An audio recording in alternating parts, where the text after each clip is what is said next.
Custo de vida, emprego e desemprego, cesta básica, tarifas públicas, salário mínimo. Agora, na Brasil Atual, a análise do DIEESE. E nós vamos conversar agora com o diretor técnico do DIEESE, Fausto Augusto Júnior. Bom dia, Fausto. Bem-vindo de volta. Bom dia, Glauco. Bom dia a todos. Um bom 2022 para todos nós. É isso aí, bom 2022, Fausto. E ontem a Organização Internacional do Trabalho, a OIT, divulgou um relatório mostrando que o mercado de trabalho global vai levar mais tempo para se recuperar do que aquilo que se imaginava, segundo as previsões anteriores.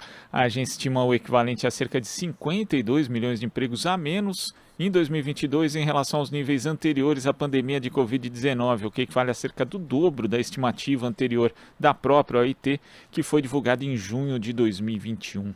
Como é que você vê esses dados e também a situação do Brasil nesse contexto de desemprego global, sendo que a média de desemprego aqui é maior do que a média global? Fausto?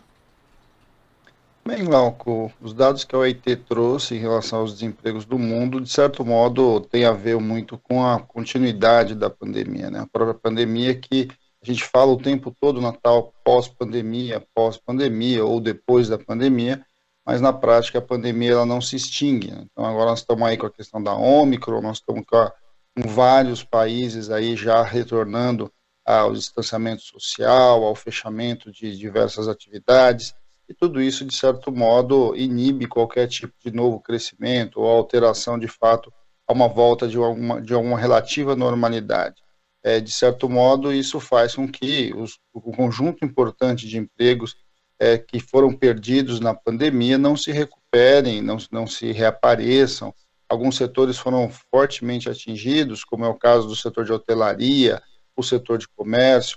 Enfim, a gente tem aí espalhados pelo mundo uma série de problemas que a pandemia trouxe que de alguma forma não conseguem se resolver enquanto a pandemia não for controlada, enfim, enquanto ela não se extinguir. E ela está bastante longe disso e a gente está vendo a cada dia novamente os números crescendo pelo mundo. Por outro lado, Glauco, também é importante lembrar que a pandemia ela acelerou muitos processos, muita coisa que tinha a tecnologia ainda incipiente, que ela estava sendo implementada, com a pandemia se acelerou, com a pandemia essa tecnologia adentrou, empregos que seriam perdidos em mais de uma década, ao longo de uma década, foram perdidos aí ao longo de 2 anos. Um exemplo é o que a gente já está assistindo, por exemplo, na área de educação, a entrada da educação virtual, a educação à distância, ocupando partes importantes aí da educação presencial. A gente vê isso no setor de comércio, com a automação comercial, né, a automação dos caixas, etc., sem falar setores tradicionais em que a tecnologia entra com muita força, como, por exemplo, o setor bancário, em que várias operações hoje já estão sendo feitas pela internet. Vamos lembrar também que o setor comercial foi um setor bastante impactado pela pandemia, e aí o e-commerce vem ocupando segmentos bastante importantes dessa área comercial. Então, de alguma forma, quando a gente vai olhando para o mundo, a gente vai vendo que o mundo vai saindo da pandemia. Primeiro, está difícil sair dessa pandemia, mas ao sair dessa pandemia, ele vai saindo com muito menos empregos do que ele tinha no período anterior, por uma série de motivos. Agora, quando a gente vem aqui para o Brasil, a nossa dificuldade ainda é maior. Vamos lembrar que nós estamos num país em que o presidente da República, o governo federal, pouco assumiu a sua tarefa em relação ao combate à pandemia. Em a todo momento, essa ação contra a pandemia, ela é uma ação bastante complicada, ela é cheia de idas e vindas, ela é bastante contraditória, e isso vai juntando a questão os dilemas da própria pandemia que a gente vê pelo mundo, mas também as nossas especificidades aqui no Brasil, uma vez que em cenários de incerteza é muito difícil você ter investimento, em cenários de incerteza é muito difícil você minimamente pensar o para frente, e aí o emprego não volta. Nós estamos assistindo já há algum tempo um patamar de taxa de desemprego bastante alta, ela veio no pré-pandemia, se ampliou ao longo da pandemia e regride muito lentamente aí, a partir da reabertura aí dos setores principalmente no final do ano passado, começo desse ano. Ou seja, a gente ainda está caminhando muito lentamente numa lógica de crescimento econômico que muito provavelmente não vai passar aí do 0,5% ao longo desse ano.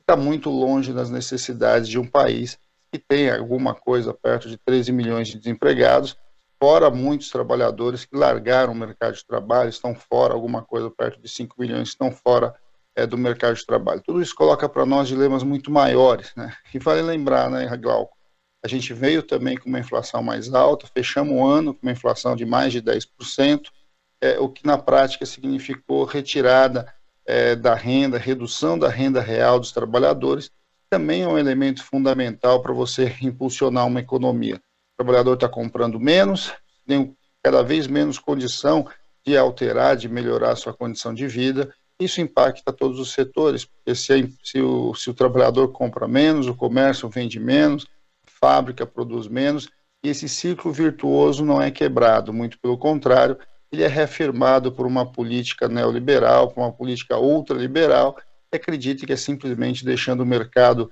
ao seu sabor do vento que a gente vai melhorar a nossa vida. E a gente está vendo que isso não é uma verdade, a gente está bem longe disso. E dentro desse cenário, Fausto, inclusive a OIT calcula que em 2023 o Brasil ainda vai ter 13,6 milhões de desempregados, o que é um número muito elevado. Diante disso, é necessário pensar, né? Você falou de não deixar ao sabor do vento, né? Ao sabor do mercado, simplesmente essa questão. É necessário pensar políticas públicas de criação de empregos, mas também políticas voltadas para esse segmento que, infelizmente, não vai recuperar num curto prazo, talvez nem 1, nem 2, nem 3 anos, o emprego que tinha, Fausto? O centro dessa nossa discussão nesse momento precisa ser a renda. Nós precisamos garantir renda para o conjunto da população. A população precisa melhorar a sua capacidade de consumo, melhorar a sua segurança mínima, essa segurança alimentar. Vamos lembrar, o Brasil é um país rico, um Brasil um dos maiores produtores de alimento, mas a fome voltou ao nosso país, ou seja, os mecanismos de criação aí minimamente de segurança alimentar precisam ser acionados, precisam ser ampliados. A gente precisa garantir que parte da renda que é gerada dessa riqueza, que fica concentrada na mão de muito poucos no nosso país, sejam redistribuídos. Esse debate hoje, do ponto de vista de como vamos sair da pandemia, como vamos criar empregos, como vamos criar melhores condições, passa necessariamente para a gente construir mecanismo de distribuição de renda. Vamos lembrar, né, Glauco, talvez o emprego não volte como a gente conhece, mas a gente tem espaços para discutir o trabalho, discutir a forma como o trabalho adentra a vida das pessoas, a partir de outras, inclusive, relações não necessariamente capitalistas. Nós temos uma economia solidária, nós temos as possibilidades das cooperativas, nós temos uma série de possibilidades que precisam ser trabalhadas, que precisam se transformar em políticas públicas de ação, de apoio a empreendimentos. Nós precisamos minimamente pensar que é possível e é necessário a gente olhar para a questão do trabalho de uma outra forma. É fundamental olhar para a renda, é fundamental para olhar para uma redução de jornada de trabalho, é fundamental ter o emprego, ter o trabalho como centro do desenvolvimento econômico e social de um país, algo que nós estamos bem longe de ser colocado. Então, quando a gente pensa para frente, a gente pensa o que poderá vir após um governo Bolsonaro, porque a gente não acredita que um governo como esse queira minimamente fazer essa discussão, a gente sabe que a gente precisa trazer outros elementos, sair da caixinha, né, alterar a nossa curva de compreensão de como a geração de emprego, a geração de trabalho está vinculada diretamente à nossa distribuição de renda. É a partir dos de baixo, a partir de minimamente a gente colocar a parte da riqueza que é gerada nesse país na mão daqueles que pouco têm, que a gente vai começar a impulsionar minimamente a nossa economia, e aí a gente quebra o círculo vicioso e adentra um círculo virtuoso, em que o consumo, em que a mínima condição de vida que as pessoas vão construindo para a sua vida, vão impulsionando uma nova economia, uma saída dessa crise que, vamos lembrar, ela tem a ver com a pandemia nesse momento, mas ela é muito anterior. Desde 2016, o Brasil vem crescendo a patamares muito pequenos e vem ampliando a sua desigualdade, diminuindo a renda do trabalhador e colocando aí o Brasil num cenário bastante complicado do ponto de vista do crescimento econômico, e mais complicado ainda do ponto de vista da renda, do ponto de vista das condições reais de vida dos mais pobres. Inclusive, Fausto, nesse sentido, a própria OIT faz recomendações de políticas em 4 pilares: crescimento e desenvolvimento econômico inclusivo, proteção de trabalhadores, proteção social universal e diálogo social.